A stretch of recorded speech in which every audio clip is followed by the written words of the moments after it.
Starting from you Huzaifa, یہ ظاہر ہے کل ایک بڑی بیٹھک ہوئی اور اس کے اندر کچھ فیصلے متوقع تھے، لیکن لگتا یہ ہے کہ کچھ ایک دو صوبوں کے اعتراضات کی وجہ سے وہ نہیں ہو سکے. کچھ لاک ڈاؤن وغیرہ کا سلسلہ تھا اس سچویشن کو مد نظر رکھتے ہوئے، اور کچھ آئیڈیا ہے کہ کیا ہونا تھا جو نہیں ہو پایا یا مزید اس پہ غور ہوگا ابھی؟ جی بہت شکریہ ستی صاحب. گزارش یہ ہے کہ پہلے تو میں آپ کے پروگرام کے توسط سے کچھ چیزیں گوش گزار کر دوں پلیز، کیونکہ ظاہر ہے میرے خیال سے ہماری طرف سے بھی اتنا کھل کر بات نہیں ہو سکی فیڈرل گورنمنٹ کی طرف سے کہ ہم بار بار لاک ڈاؤن کی یا پیٹرولیم مصنوعات کی قیمتیں جو بڑھ رہی ہیں اس پر تشویش کا اظہار کرتے ہوئے کیوں کہہ رہے ہیں کہ ورک فرام ہوم کا کام سٹارٹ کر دیا جائے، جبکہ فوراً آپ جیسے جو جہاندیدہ دوست ہیں وہ کہتے ہیں کہ آپ نے تو اپنے ذخائر 4 سے 6 ہفتے پہ لے کر چلے گئے ہیں، ذخائر آپ کے موجود ہیں، اسٹریٹ آف ہرمز جو ہے وہ آپ کے لیے کھلا ہوا ہے، 20 جہاز آپ کے فلیگ کے آ رہے ہیں، جب آپ کی رسد بھی متاثر نہیں ہو رہی آپ کے پاس تو مقصد ہے کہ نہیں پاکستان اگر چاہے تو نہیں، جو ہمیں ضرورت ہے 2 یا 3 تو پھر بھی اگر آپ کی رسد متاثر نہیں ہو رہی تو آپ ہمیں گھروں کو بیٹھنے کا کہہ رہے ہیں. دیکھیں یہ بڑا ٹیکنیکل پوائنٹ ہے. عرض یہ ہے کہ آپ کو پتا ہے کہ ہماری ایک جو ہے وہ گروئنگ اکانومی ہے، ہم ترقی پذیر ملک ہے، ترقی یافتہ ملک نہیں ہے.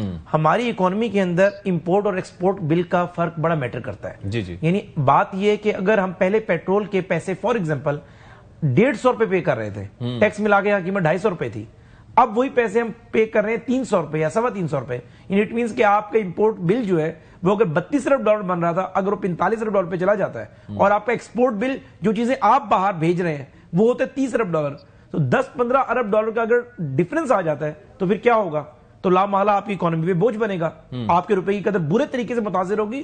اور میں آپ کو ایک جنرلی بات بتاؤں، 120 ڈالر اگر فی بیرل قیمت چلی جائے ہماری اکانومی تو اسے برداشت بھی نہیں کر سکتی. 118 تک تو پہنچنے والی ہے. اسی لیے میں آپ سے کہہ رہا ہوں. تو فیڈرل گورنمنٹ نے ابھی تو ہمارا بل تقریباً 3.5-4 ارب ڈالر، وہی میں کہہ رہا ہوں نا کہ اگر آنے والے دنوں میں صورتحال بڑھتی ہے تو ہمارے پاس کوئی آپشن نہیں ہوگا.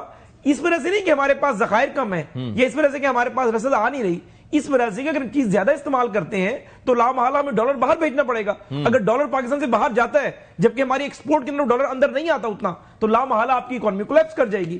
تو اس وجہ سے یہ بات ہم نے چاروں صوبوں کے سامنے رکھی اور وزیر اعظم صاحب چل کر ایوان صدر گئے. عام طور پہ صدر کا ایک زیر سیریمونیل پوزیشن ہے، کانسٹیٹیوشنل اگر آپ کہیں اس کو، اس میں وزیر اعظم نے از ناٹ باؤنڈ کہ وزیر اعظم صاحب جو ہے چاروں صوبوں کو چیف ایگزیکٹو تو وہ ہیں، لیکن نہیں میں وہی بتا رہا ہوں، اسی لیے گئے تاکہ اس اہم ترین معاملے پہ سب کو اعتماد ملے. لیکن ظاہر ہے ہمارا کس نے اٹھایا؟ دیکھیے سب کا تھا، پنجاب کا بھی تھا، سب کا تھا. یعنی سب کے اپنے اپنے کنسرنز تھے کہ آپ یہ ذرا اٹس ٹو ارلی، یعنی جو کور بات تھی وہ سب کی یہ تھی کہ اٹس ٹو ارلی. لیکن چونکہ ہم وہ چیزیں دیکھ رہے ہیں فیڈرل گورنمنٹ جو شاید صبح اس طریقے سے اسے نبرد آزما نہیں ہو رہے، اس لیے ہم یہ چاہ رہے تھے کہ بے شک اٹس ٹو ارلی ہے، لیکن اللہ نہ کرے اگر وہ صورتحال پیدا ہو جاتی تو irreparable لاس ہونا ہے. تو ایسی صورتحال کے لیے ہم پہلے تو ظاہر ہے، لیکن جب چاروں صوبے ایگری نہیں ہوئے، لیکن اللہ نہ کرے اگر یہ صورتحال بڑھتی ہے تو چاروں صوبوں کو ایگری بھی ہونا پڑے گا اور ہمیں اپنا امپورٹ بل اتنا نہیں بڑھانا، یعنی پیٹرولیم مصنوعات کی یوزیج بڑھا کر جو ظاہر ہے ہماری اکانومی برداشت نہ کر سکے.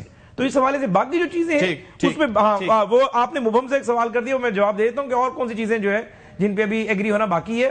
باقی پیپلز پارٹی اور ہم ایک پیج پر ہے، جو بھی انشاءاللہ ہم نے کچھ کرنا ہوگا اکٹھے مل کر کریں گے. ٹھیک ہے جی.